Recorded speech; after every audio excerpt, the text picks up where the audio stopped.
Assalamualaikum warahmatullahi wabarakatuh. Halo pemirsa Banjar TV, apa kabar Anda? Semoga selalu sehat dan senang sekali menjumpai Anda kembali di Lintas Bandua Sepekan Minggu 24 November 2024. Tentunya bersama saya Berat Tahar akan kami hadirkan serangkaian informasi terpilih untuk Anda dan inilah informasi selengkapnya.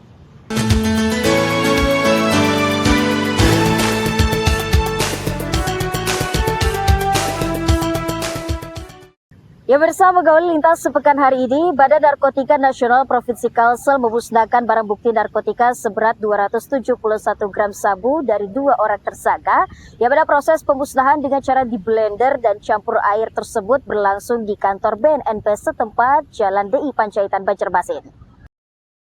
Pemusnahan barang bukti narkotika jenis sabu seberat 271 gram dengan cara di blender tersebut dipimpin langsung Kabid Pemberantasan dan Intelijen BNNP Kalimantan Selatan, Kombes Pol Andri Koko Prabowo, di kantor BNNP setempat Selasa 19 November 2024. Pemusnahan barang bukti kali ini diawali dengan pengecekan dari tim BNNP Kalimantan Selatan untuk memastikan barang bukti tersebut murni sabu.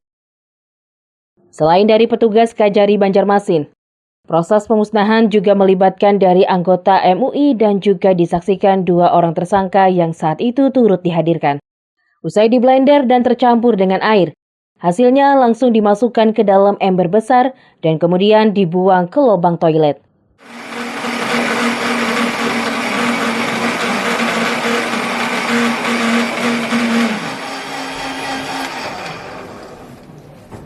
Kepala Bidang Pemberantasan dan Intelijen Kombes Pol Andri Koko Prabowo menyampaikan dari total barang bukti seberat 271 gram sabu itu merupakan hasil pengungkapan 2 tersangka di 2 lokasi berbeda, seperti di kilometer 6 Banjarmasin dan Kecamatan Astambul, Kabupaten Banjar. Andri juga memastikan dari 2 tersangka yang diamankan tersebut tidak ada kaitannya dengan jaringan luar pulau alias murni jaringan lokal. 2 LKN, 1 LKN atas nama tersangka Wahyudin kita amankan di daerah Astambul. Seperti yang sudah saya bilang tadi, kegiatan jual beli narkoba di Astambul sudah sangat masif. Jadi pembeliannya itu seperti kayak beli kacang goreng atau beli mungkin ada dibuat seperti warung, ada tulisan kasir dan sebagainya. Nah, disitulah kita hentikan kegiatan di sana. Atas nama Wahyudin itu sekitar kurang lebih 176 gram tadi dari 2 on yang kita info yang masuk, jadi sudah sempat beredar beberapa gram.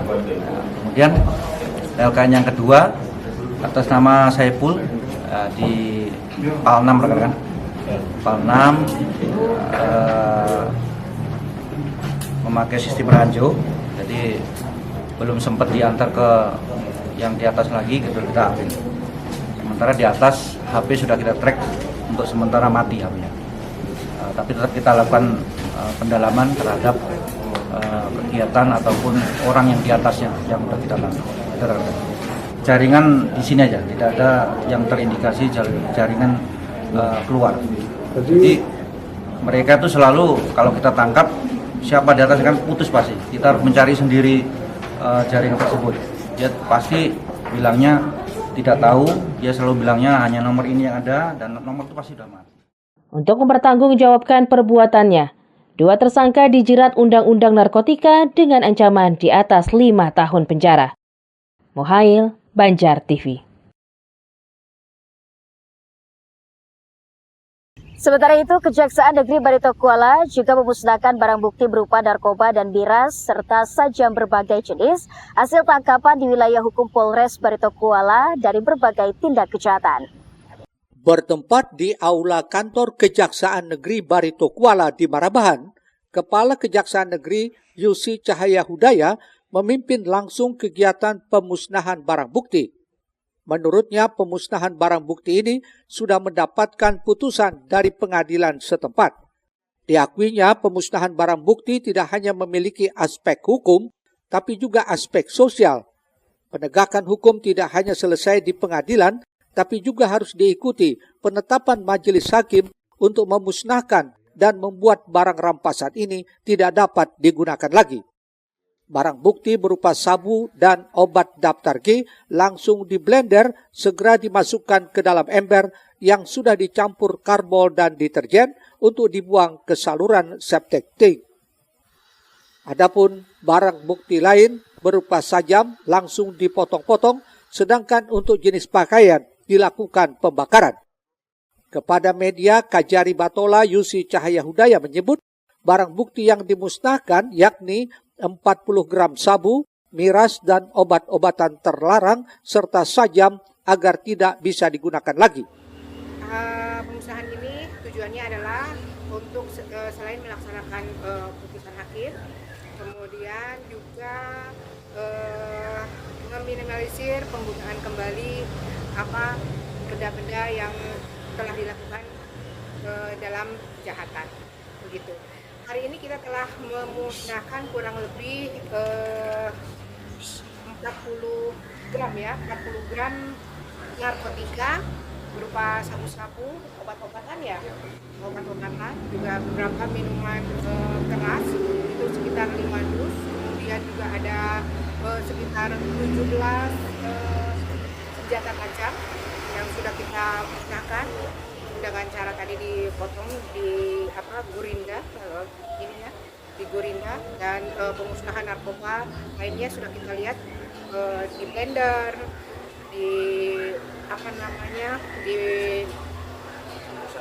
dicampur sabun sehingga betul-betul tidak dapat digunakan lagi, begitu.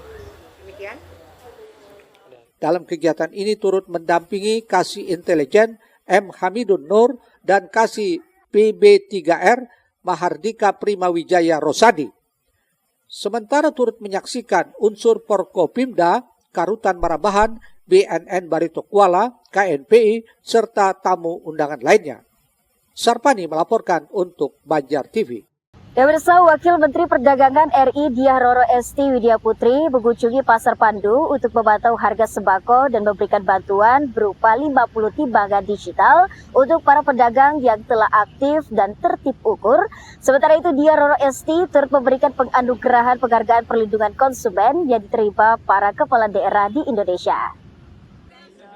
Dalam kunjungan kerjanya ke Kalimantan Selatan, Wakil Menteri Perdagangan RI Diah Roro Esti memantau Pasar Pandu Banjarmasin, didampingi Kepala Dinas Perdagangan Provinsi Kalimantan Selatan dan Wali Kota Banjarmasin Ibnu Sina, Senin 18 November 2024.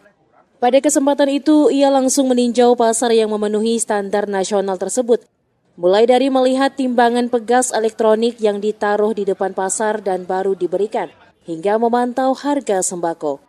Usai meninjau dan berbincang langsung dengan pedagang, Wamen termuda di Kabinet Merah Putih itu menuturkan bahwa harga sembako di Banjarmasin masih standar dan juga cukup senang dengan kebersihan pasar yang terjaga baik. Selain itu, dirinya juga memberikan bantuan berupa 50 timbangan digital untuk para pedagang yang telah aktif dan tertib ukur. Harapannya dengan ditetapkannya Pasar Pandu sebagai pasar SNI tipe D, semakin banyak pembeli yang datang karena fasilitas yang kian memadai. Ya, kalau SN ini kan berarti memenuhi standar ya. Jadi kalau standar itu mulai dari kebersihannya, lalu kemudian bahan pokoknya apakah sesuai dengan health standard ya. Lalu kemudian apalagi ya kalau tata kelolanya juga baik gitu. Jadi ini menjadi standar internasional, Pak. World Trade Organization yang mendorong standar tersebut yang kemudian harus difulfill oleh negara-negara, salah satunya negara Indonesia. Dan yang terpenting menurut saya ya, kalau untuk rakyat itu kan yang penting masyarakat itu merasa nyaman untuk berkunjung ke pasar. Bisa dibayangkan kalau pasar bersih seperti di sini, itu kan pasti pengunjung juga ingin kembali lagi, ya kan? Syukur-syukur bisa mengundang teman-temannya atau keluarganya. Jadi pasar ini menjadi tempat yang menyenangkan. Sementara itu, Wali Kota Ibnu Sina menyampaikan rasa syukur atas diraihnya standar nasional oleh beberapa pasar di Banjarmasin. Kedepan tinggal bagaimana untuk meningkatkan daya beli masyarakat. Memang yang menjadi PR kita itu tadi kan meningkatkan daya beli masyarakat. Kalau daya beli kan memang tadi diakui juga oleh para pedagang bahwa banyak sekarang orang pakai WA, pakai online gitu kan. Sehingga kemudian pasar-pasar menjadi sepi. Tapi kalau dengan kondisi pasar yang bersih, insya Allah mudah-mudahan bisa. Nah, kami berharap ini binaan dari Dinas Perdagangan dan Perindustrian Kota Banjarmasin tetap harus kita lakukan pembinaannya. Yang paling penting adalah tetap masyarakat, warga juga harus rajin berbelanja ke pasar tradisional. Itu aja himbauannya. Pemerintah juga menyampaikan komitmennya untuk terus mendukung revitalisasi pasar tradisional di seluruh Indonesia agar tetap relevan di era modern, termasuk digitalisasi sebagai salah satu kunci agar pasar seperti ini bisa terus maju. Eko Anggoro, Banjar TV.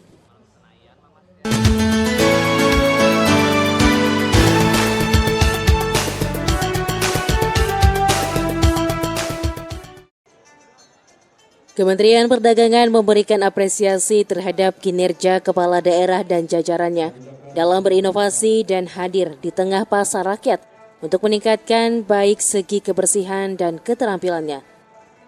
Untuk itu, Wamendak RI Diah Roro Esti memberikan penganugerahan penghargaan perlindungan konsumen berlangsung di Banjarmasin sebagai tuan rumah Senin 18 November 2024.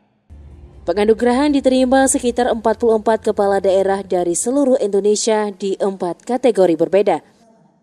Salah satunya Kota Banjarmasin menyabet 3 penghargaan, yaitu sebagai daerah tertib ukur, pasar tertib ukur, dan pasar rakyat ber-SNI. Penghargaan diterima Wali Kota Banjarmasin Ibnu Sina yang diserahkan langsung Wamendak RI Diah Roro Esti. Dia mengatakan penghargaan ini salah satu cara memotivasi lintas daerah setanah air untuk berinovasi dan hadir di tengah-tengah pasar rakyat untuk meningkatkan baik segi kebersihan dan keterampilannya. Di sisi lain, pasar-pasar ini juga menjadi ujung tombak dari kegiatan perdagangan di daerah maupun secara nasional. Pada intinya Kementerian Perdagangan membutuhkan kerjasama. Kita harus selalu berkolaborasi dengan pemerintah daerah untuk mensukseskan program-program kami dari pusat. Dan salah satunya kalau berbicara mengenai standarisasi nasional Indonesia, kita mendorong pasar-pasar rakyat yang sudah mempunyai standar tersebut, kemudian juga mempunyai sistem pengukuran yang memadai, yang baik. Gimana caranya pasar di kemudian hari ini bisa menjadi tempat rujukan masyarakat, bukan hanya untuk berdagang tapi untuk bersosialisasi, di mana lingkungannya juga memadai, bagus, rapi. Nah, ini yang ingin kita dorong ke depannya. Sebelumnya, tamu dari berbagai daerah di Indonesia ini disambut dengan tarian kreasi khas Banjar yang dibawakan Sanggar Albanyuri yang tampil memukau. Eko Anggoro, Banjar TV. Pemirsa, Dewan Perwakilan Rakyat Daerah Provinsi Kalimantan Selatan menggelar rapat paripurna dengan agenda pengumuman pemberhentian Gubernur Kalsel Haji Sabililor dan usulan pengesahan pengangkatan Wakil Gubernur Kalsel menjadi Gubernur Kalsel sisa masa jabatan 2021-2024. Dan berpedoman pada Undang-Undang Nomor 23 Tahun 2014. Rapat paripurna digelar Dewan Perwakilan Rakyat Daerah Provinsi Kalimantan Selatan dengan agenda pengumuman usulan pemberhentian Gubernur Kalsel Sabililor dan usulan pengesahan pengangkatan Wakil Gubernur Kalsel menjadi Gubernur Kalsel sisa masa jabatan 2021-2024. Rapat paripurna dipimpin oleh Wakil Ketua DPRD Provinsi Kalsel Kartoyo yang turut dihadiri pelaksana harian Gubernur Kalsel Roy Rizali Anwar. Selanjutnya naskah pengumuman pemberhentian Gubernur dibacakan Wakil Ketua 2 Alpiar Rahman yang menyampaikan pengusulan pemberhentian Sabililor sebagai Gubernur Kalimantan Selatan masa jabatan tahun 2021-2024. Berpedoman pada Undang-Undang Nomor 23 Tahun 2014 tentang pemerintahan daerah pasal 78 bahwa kepala daerah atau wakil kepala daerah berhenti atas permintaan sendiri. Selanjutnya juga dibacakan naskah pengumuman pengusulan pengesahan pengangkatan Wakil Gubernur Kalimantan Selatan atas nama Muhyiddin sebagai Gubernur Kalimantan Selatan sisa masa jabatan tahun 2021-2024. Gedung DPRD Provinsi Kalimantan Selatan dilaksanakan rapat paripurna DPRD Provinsi Kalimantan Selatan dengan acara pengumuman, pengusulan, pengesahan, pengangkatan Wakil Gubernur Kalimantan Selatan atas nama Haji Muhyiddin sebagai Gubernur Kalimantan Selatan sisa masa jabatan tahun 2021 sampai 2024. Wakil Ketua 1 Haji Kartoyo mengatakan, dokumen pengesahan ini selanjutnya akan disampaikan kepada Presiden RI Prabowo Subianto melalui Menteri Dalam Negeri Tito Karnavian. Hari ini kita langsung kita layangan ke Mendagri. Berapa lama prosesnya itu, Pak? Proses ini ya secepatnya lah, karena kan tanggal 28 kita harus sudah APBD itu paripurna. Jadi makanya tadi harus kita kejar, kita kawal, jangan sampai melayangkan untuk supaya pemerintahan provinsi ini kita berjalan. Di sisi lain, Roy Rizali Anwar mengatakan bahwa di tengah momen transisi ini, dirinya menegaskan pemerintah Provinsi Kalsel berkomitmen tetap berjalan dan melanjutkan program-program pembangunan yang telah direncanakan sebelumnya. Program-program strategis khususnya di sektor pendidikan, kesehatan maupun pemberdayaan ekonomi akan terus menjadi prioritas demi terwujudnya Kalsel yang lebih maju, sejahtera, dan berdaya saing. Momen transisi ini kami ingin menegaskan komitmen pemerintah Provinsi Kalimantan Selatan untuk tetap berjalan dan melanjutkan program-program pembangunan yang telah direncanakan sebelumnya. Program-program strategis khususnya di sektor pendidikan, kesehatan maupun pemberdayaan ekonomi akan terus menjadi prioritas kami demi terwujudnya Kalimantan Selatan yang lebih maju, sejahtera, dan berdaya saing. Muhail, Banjar TV. Pemirsa, sementara itu wartawan Press Room DPRD Kalsel harus menelan kekecewaan lantaran tidak dapat meliput langsung kegiatan rapat finalisasi pembahasan APBD Provinsi Kalsel tahun anggaran 2025. Pasalnya rapat banggar bersama tim anggaran pemerintah daerah Provinsi Kalsel itu berlangsung tertutup. Banggar DPRD Kalsel bersama tim anggaran pemerintah daerah Provinsi Kalsel tengah menggelar rapat finalisasi pembahasan APBD Kalsel 2025 Rabu 20 November tadi. Rapat yang seharusnya dimulai pukul 13 WITA itu sempat tertunda dan baru bisa dimulai lagi pada pukul 16 WITA. Dalam situasi itu, sejumlah wartawan yang bertugas meliput di DPRD Kalsel masih setia menunggu hingga rapat itu dimulai kembali. Sayangnya ketika rapat tersebut dimulai, sejumlah awak media yang melakukan peliputan tiba-tiba oleh Wakil Ketua DPRD Kalsel H. Kartoyo yang memimpin jalannya rapat banggar mengetuk palu bahwa rapat digelar secara tertutup. Pada masing-masing komisi dengan mitra kerja, izin rekan-rekan dari Banggar, kita rapat ini terbuka atau tertutup? Apa kesepakatannya? Baik. Jadi rapat hari ini kita dilaksanakan secara tertutup. Untuk itu rapat kita dibuka. Praktis tertutupnya rapat banggar tersebut membuat wartawan protes yang saat itu berada di ruangan, termasuk Ketua Pers Room DPRD Kalsel Ipik Gandamana. Bahkan sebelum keluar ruangan rapat, wartawan senior dari media online Koran Pelita ini sempat mempertanyakan alasan rapat dilakukan secara tertutup. Selain membuat kecewa awak media, tertutupnya rapat banggar APBD 2025 ini juga memicu dugaan dan asumsi adanya sesuatu yang disembunyikan dan tak ingin diketahui masyarakat. Pasalnya informasi yang seharusnya terbuka justru terkesan ditutup-tutupi.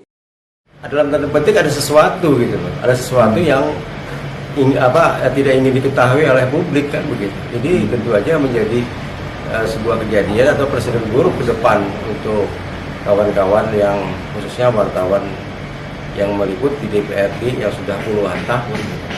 Padahal kita bekerja sama di bawah undang-undang, Dewan bekerja di bawah undang-undang, kami juga wartawan bekerja di bawah undang-undang juga, kan begitu. Jadi ini merupakan, kalau kita tutup merupakan hal yang kurang bagus ke depan.